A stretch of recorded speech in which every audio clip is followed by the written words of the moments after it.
Hello everyone, how are you doing? This is MD Tech here for another quick tutorial. In today's tutorial, I'm going to show you how to detect multiple or perhaps your second or third monitor display on your Windows 10 laptop, tablet, or desktop computer that may be connected to a porting station that you have additional monitors you're looking to connect.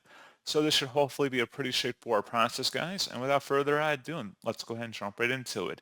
So first, make sure that monitor is properly configured and connected to your device physically if you're using an actual cable connection.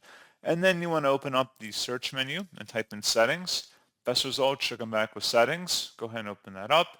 And then you want to scroll down underneath system. Go ahead and select the system tile here. And then under system, select display. And now on the right side, you want to scroll down underneath multiple displays. Older displays might not always connect automatically. Select detect to try to connect to them.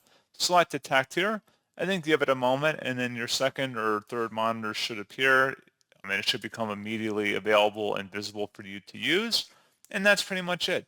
So as always, thank you guys for watching this brief tutorial. I do hope that I was able to help you out, and I do look forward to catching you all in the next tutorial. Goodbye.